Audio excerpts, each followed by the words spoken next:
안녕하세요. YBM 강남센터 HSK 대표 강사 김은정입니다. 자, 이 시간에는 12월 HSK 3급 시험을 대비해서 대비 특강을 진행해 볼까 합니다. 특별히 이 시간에는 올 한 해 동안에 진행되었던 대비 특강의 독해 부분의 중요한 핵심 포인트를 총정리해서 한눈에 볼 수 있게끔 총정리 특강을 진행을 해볼까 합니다. 아무래도 저희가 매달 대비 특강을 진행하면서 달마다 중요한 핵심 전략이라고 되는 한두 개의 전략을 심층적으로 설명을 해드렸다면 이제 그것이 어느 정도 누적이 돼서 쌓였겠죠. 그 모든 것들을 한눈에 봐서 시험 보기 전에 머릿속에서 일목요연하게 정리할 수 있게끔 특강을 한번 진행해 보도록 하겠습니다. 자, 한눈에 보는 독해 1 핵심 전략이에요. 군더더기 다 빼고 한눈에 딱 맞아 저거 저 세 네 가지의 포인트가 독해 1부분의 핵심이었지 라고 한눈에 볼 수 있게끔 한번 살펴보도록 하겠습니다. 자, 아무래도 대화를 완벽하게 완성하는 부분이 독해 1부분이죠. 서로 대화, 이 사람이 뭐라고 얘기를 했는데 거기에 호응하는 적절한 대화를 고르는 내용이기 때문에 이것에 포인트를 두고 그래, 대화가 이루어질 때에는 첫 번째, 의문사에 주목을 해야겠구나. 아무래도 대화를 할 때 굉장히 많이 이루어지는 것 중에 하나가 의문문이잖아요. 질문을 하고 그것에 대해서 맞는 대답을 하는 형태가 시험에 굉장히 많이 출제가 되기 때문에 의문사는 반드시 기억을 해야 된다는 거. 그래서 머릿속에서 그래, 의문사 주목하고 머릿속에 딱 새겨 넣으시면 좋을 것 같아요. 자, 예문으로 한번 점검을 해보겠습니다. 周末你打算做什么? 보니까 무엇을 하냐고 물어보기 때문에 무엇을 한다고 대답하는 형태의 문장을 골라야겠죠. 그래서 보니까 너 주말에 뭘 할 계획이니? 그랬더니 我打算跟女朋友랑去看电影, 영화를 보러 갈 거야. 무엇을 할 건데? 영화 보러 갈 거야 라고 대화가 호응을 이루고 있죠. 그래서 의문사가 나올 경우에는 그 의문사에 해당하는 대답을 골라야 된다는 생각을 머릿속에 넣으셨으면 좋겠습니다. 자, 두 번째 포인트를 볼게요. 반복되는 키워드를 확인하셔야 돼요. 내가 단어를 몰라요. HSK 3급이 아무래도 초급 단계이기는 하지만 시작하신 지 얼마 안 된 분들이기 때문에 모르는 단어가 당연히 시험에 많이 나올 수밖에 없겠죠. 그러면 내가 이게 해석이 안 된다고 해서 긴장하지 마시고요. 반복되는 키워드가 있어요. 이 앞문장에서 이 단어가 나왔는데 똑같이 보기에서 이 단어가 언급되고 있네. 그럼 이게 호응을 이루는 거구나. 이걸로 굉장히 많은 문제를 풀 수 있거든요. 시험 현장에서는 어떤 급수이든 상관없이 본인이 모르는 단어가 등장을 하게 돼 있어요. 그런데 그것에 기죽지 마시고요. 같은 단어가 등장을 하는지 안 하는지 어쨌든 간에 한 가지 키워드의 주제를 두고 대화를 할 수 있기 때문에 반복되는 키워드 확인하시는 게 굉장히 중요하죠. 그래서 今天是6月30号, 6월 30일이야. 이게 小王的生日, 생일이지 라고 하는데 문장을 보니까 那我们给他买一个生日, 생일 선물 사주자. 앞에 뒤에 모르는 단어들이 조금 섞여져 있다고 해도 생일이 겹치는구나. 반복되는 키워드로 풀 수 있겠구나 라고 생각하시면 되는 거예요. 의문사, 키워드. 머릿속에 집어넣으시면 이것만 가지고도 사실상은 굉장히 많은 문제를 맞히실 수 있을 거예요. 자, 세 번째 볼게요. 1번이나 2번 같은 경우에는 독해 일부분을 풀 때 가장 핵심이 되고 가장 위주가 되는 전략이에요. 그런데 3번이나 4번 같은 경우에는 4급을 대비하는 비교적 좀 난이도가 높은 3급 문제에 대응하는 거라고 생각하시면 될 것 같아요. 1, 2번 전략 갖고도 충분히 50-60% 이상의 문제를 맞출 수 있지만 그래도 고득점, 조금 높은 점수를 맞을 수 있고 또 난이도가 좀 높은 문제들 같은 경우도 저희가 좀 공략을 해봐야겠죠. 시간 순서에 주목을 하셔야 됩니다. 예를 들어서 우리 딸아이가 8살이 됐어라는 시간적인 흐름인 거죠. 8살이야? 그런데 우리는 이미 결혼한 지 10년이 됐어. 8살인데 딸아이가 있고 결혼을 했다는 게 순차적으로 시간의 흐름에서 수능을 하고 있는 거죠. 그렇기 때문에 내가 별다른 키워드가 없다면 의문사라던가 반복되는 키워드를 내가 찾을 수 없다면 해석을 조금 해봐서 시간 순서대로 흘러갈 수 있겠구나라고 생각하시는 것도 좋을 것 같아요. 네 번째, 인과관계. 아무래도 시간 순서와 인과관계는 어느 정도의 독해가 내용 파악이 돼야지만 가능한 부분이기 때문에 조금 신경 써볼게요. 자, 你的耳朵这么红. 네 귀가 이렇게 빨간데 바깥이 분명히 冷吧. 너무 추울 거야 라고 이야기를 하고 있어요. 그랬더니 뭐라고 대답하니? 맞아. 你出去的时候, 네가 나갈 때는 반드시 옷을 많이 입는 게 좋을 거야 라고 이야기를 하고 있어요.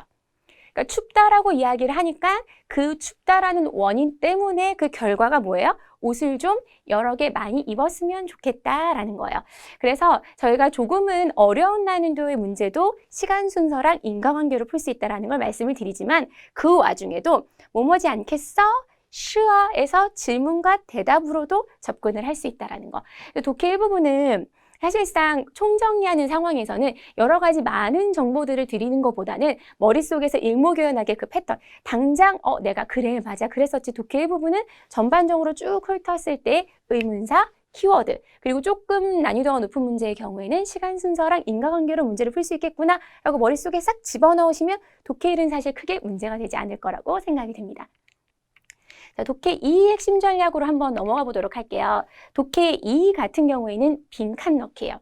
개인적으로 저는 독해 2가 3급에서 굉장히 중요한 영역이라고 생각을 하는 이유가 뭐냐면 빈칸 넣기는 HSK 3급, 4급, 5급, 6급을 다 아우르게 모든 급수마다 빈칸 넣기가 출제가 됩니다. 그런데 뭐 뒤에 5, 6급은 3, 4급은 조금 쉽지만 5, 6급은 얼마나 어렵겠어가 아니라 같은 맥락으로 갑니다. 3, 4급 때 괄호 넣기의 그 전략이 5, 6급까지 끝까지 가거든요. 왜냐하면 어휘의 수준만 높아질 뿐이지 중국어의 구조는 같은 구조로 가기 때문에 여러분들께서 빈칸 넣기 같은 경우에는 독해 이 부분은 앞으로 내가 4급, 5급, 6급을 내다봤을 때 이것만큼은 내가 전략을 머릿속에 핵심을 딱 집어넣어야겠다라고 생각하시는 게 좋을 것 같아요. 자, 총정리 본격적으로 들어갈게요. 첫 번째, 빈칸의 위치를 파악하는 과정에서 우리가 주어나 조동사 뒤 그리고 러 앞에는 동사를 넣는다는 거. 제시되어 있는 단어들 중에서 뜻으로 그냥 내가 뜻이 이거고 뜻이 이거고 뜻이 이거라서 빈칸 앞 뒤에 내용이 뜻이 이거라서 넣는 것이 아니라 사실상 괄호 넣기는 구조적인 문제라고 보셔야 되거든요. 그 출제자가 동사가 문장에서 어느 위치에 들어가는지 알아? 형용사는 어느 위치에 들어가는지 알아? 라는 것을 물어보는 거기 때문에 위치적으로 접근을 하셔야지 절대로 단어의 뜻이나 문장의 뜻으로 접근하시면 안 된다는 거. 그래서 보니까 해석이 다 안 되더라도 这是问题 하고 已经 부사 뒤, 러 앞이니까 동사가 들어가겠구나. 그런데 제시되어 있는 단어 중에서 지혜주에는 동사고 리샹은 사실은 조금 쉬운 단어는 아니지만 한국어로 한자를 좀 아시는 분들은 이상이라고 명사로 해석이 될 수 있잖아요. 명사는 안 되겠구나. 그러면 정답은 지혜주가 되겠구나 라고 생각하실 수 있는 거예요. 동사니까. 그쵸? 그렇게 보시면 될 것 같고요. 두 번째, 페이창이랑 헌이랑 타이가 있으면 뒤에 형용사를 넣어야겠다라고 생각을 하시면 되는 거예요. 빈칸 앞에 헌이 있네. 那本书的内容, 그 책의 내용이라는 단어가 해석이 안 되더라도 헌이 있으니까 뒤에 형용사가 올 수 있겠구나라고 접근이 되는 거예요. 디가오랑 지엔단이 있어요. 디가오는 향상을 시키는 거지만 지엔단은 단순해, 간단해 라는 형용사죠. 그렇기 때문에 헌 뒤에는 지엔단이라는 형용사를 넣으면 되겠다라고 생각하시면 될 것 같아요. 자, 오늘 머릿속에 집어넣으세요. 맞아, 주어, 부사, 뒤 아니면 러 앞에는 동사 넣는 거야. 동사. 很准非常타이 정도 부사 나오면 뒤에 형용사 넣어야지 머릿속에 넣으시면 될 것 같아요. 자, 더 있습니다. 더는 이제 관형어를 만드는 이제 조사인데 더는 뭐뭐 하는 이잖아요. 뭐뭐의 이렇게 가잖아요. 그렇기 때문에 더 뒤에는 무조건 명사가 오는구나 라고 생각하시면 돼요. 我买了很新鲜的 했는데葡萄가 포도거든요. 근데 내가 이게 포도라는 명사를 만약에 몰라요. 그런데 슈이지아오 같은 경우는 기초 중국어이기 때문에 잠자다라는 동사인 걸 아시잖아요. 그럼 이 더 뒤에는 슈이지아오라는 동사가 올 수 없으니 내가 설령 부다오라는 포도라는 명사를 모르고 얘가 명사인지도 모르더라도 슈이지아오를 알면 얘는 제거하고 부다오를 넣을 수 있다는 거죠. 사실은 시험이라는 것이 정말이지 완전히 깨끗한 나의 실력을 평가한다기보다 전략적으로 문제를 잘 풀면 내가 갖고 있는 중국어 실력에 비해서 점수를 좀 많이 받을 수 있는 게 사실은 시험이잖아요. 그래서 이게 얘가 꼭 답이야라기보다는 이것 때문에 다른 건 답이 아닐 수 있어라고 소거하는 것도 굉장히 중요한 전략 중에 하나입니다. 동사 앞에는 부사를 써야죠. 조동사 포함해서 조동사나 동사 앞자리가 비어 있다면, 그렇다면 뭘 쓸 수 있다? 부사를 쓸 수 있다. 我每天하고 要学习 본격적으로 동사는 있는 상황이잖아요. 그럼 동사 앞에가 비어 있다면 适合는 적합하다란 동사고 이딩을 모르시는 분은 많지 않을 거예요. 반드시 틀림없이라는 부사이기 때문에 要学习라는 동사 앞에는 이딩이라는 부사를 넣으면 되겠구나 라고 생각을 하시면 될 거죠. 자, 4급까지도 직결되게 굉장히 유사한 패턴으로 가기 때문에 다시 한번 기억하도록 할게요. 주어 조동사 뒤 러 앞에는 동사 넣는다. 很准非常 뒤에는 타이도 포함해서요. 형용사를 넣는다. 더 뒤에는 명사, 동사 앞에는 부사. 각각의 예문을 통해서 이렇게 넣을 수 있겠구나 머릿속에 넣으시면 될 것 같아요. 자, 마지막으로 독해 3부분을 저희가 한번 살펴보도록 할게요. 독해 3부분 같은 경우에는 어느 정도 두세 줄짜리의 지문이 있고 그리고 그것에 대한 관련된 질문이 나오죠. 그럼 보기 중에서 그 지문과 질문에 대해서 대조해서 답을 고르는 부분이었어요. 그런데 중요한 건 독해 3부분에서는 문제 푸는 순서가 좀 중요합니다. 지문을 무작정 읽어요. 그리고 질문 읽고 문제를 풀기에는 여러분이 모든 지문이 다 해석이 되고 다 알면 좋겠지만, 그리고 시간이 정말 많아요. 엄청나게 많은 시간 동안 내가 여유 있게 풀 수 있으면 좋겠지만 그게 아니잖아요. 정해진 시간 동안에 빠르게 정답을 고르는 게 독해 부분에서 굉장히 중요한 부분이기 때문에 시간을 절약하기 위해서 우리가 먼저 해야 할 것은 질문에 있는 언급된 어휘부터 캐치를 딱 해야 돼요.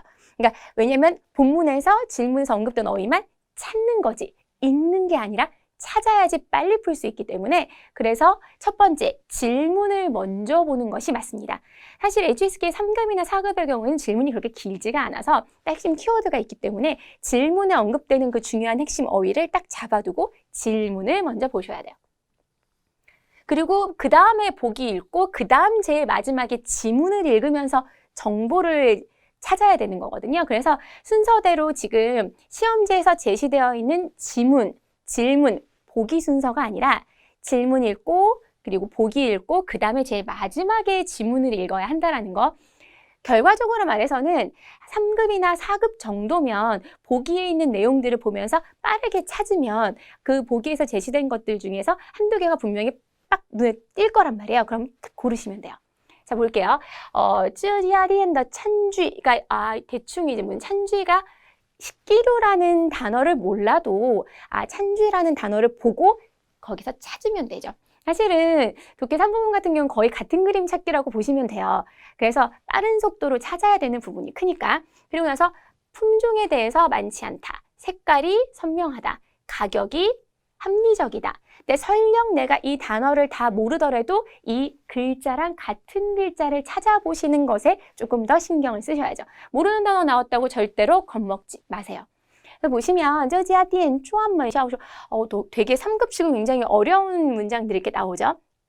여기에는 전문적으로 이제 각각 각양각색의 식기류를 파는 상점인가 봐요. 근데 보단에 놓고 빈종이 나왔어요. 여기는 그냥 막 보는 거예요. 왜냐면 빈종, 颜色, 价钱 중에서 뭐가 나오는지. 찬쥐는 일단 언급이 됐으니까 뒤에서 이제 답에 해당하는 애들이 나오겠구나. 품종이 나왔는데 很多랑 不多 정도는 여러분께서 대조하실 수가 있죠. 많다고 했는데 안 많대요. 그러면 얘가 설령 빈종이 나왔더라도 A는 답이 아니겠구나 라고 갈 수 있는 거죠. 쭉 갔더니 찌아거가 나왔어요. 찌아치엔 찌아거가 가격이라고 같은 단어죠. 그런데 뒤에 읽어보니까 허시래요. 허리. 굉장히 잘 맞는다는 얘기인가 보다. 뒤에 내가 뭐 허시랑 허리의 정확한 뜻을 몰라도 잘 맞아떨어진다는 얘기인가 보다 하고 쭉 봤더니 끝까지 옌서에 대한 얘기는 언급하지 않습니다. 그럼 난 정답을 뭘로 고르면 되겠어요? 찌아치엔 허리로 고르면 되겠구나. 옳지 않은 정보 제거해 가면서 그러니까 모든 기준은 지문이 아니라 보기입니다. 그러니까 문제 한번 훑고, 왜냐하면 문제를 먼저 읽어야 되는 것은 뭐 옳지 않은 걸 고른다던가 지문이 생각보다 조금 길어질 경우에는 그 문제에서 언급하고 있는 단어를 빨리 찾아야지 시간을 좀 절약할 수가 있거든요. 그렇기 때문에 이제 먼저 문제 읽고 보기 읽고 지문 읽으면서 소거하면서 정답을 찾으면 된다라는 거죠. 저희가 이렇게 독해 3부분 같은 경우에는 아무래도 독해 3부분도 HSK 3급, 4급, 나중에 이제 긴 지문으로 5, 6급으로 확장될 때에도 근간이 되는 부분들이기 때문에 물론 단어를 많이 익히고 공부를 많이 하고 내공을 쌓는 것도 중요하지만 전략적인 부분도 마찬가지입니다. 5급이랑 6급도 문제 먼저 읽고 보기를 중심으로 지문을 치고 나가는 거기 때문에 3급이 아무리 쉬운 그 수준의 시험이라고 해도 앞으로의 급수들에 있어서의 가장 기본이 되는 밑거름이 되는 영역이기 때문에 문제 전략에 대해서는 내용이야 뭐 여러분들께서 꾸준히 공부하시고 단어 외우고 보고 문제 푸시겠지만 중요한 것들은 이 전략과 공략에 대한 맥락은 제대로 세우고 가셨으면 좋겠다는 거죠. 그래서 오늘 독해 1부분, 독해 2부분, 독해 3부분 오늘 한눈에 각 파트마다 한눈에 알아볼 수 있게끔 이때까지 배웠던 내용들을 한번 총망라했는데 이것을 딱 보고선 여러분들께서 시험 현장에서 적절하게 잘 사용하셔서 좋은 성적 거두시기를 바라겠습니다.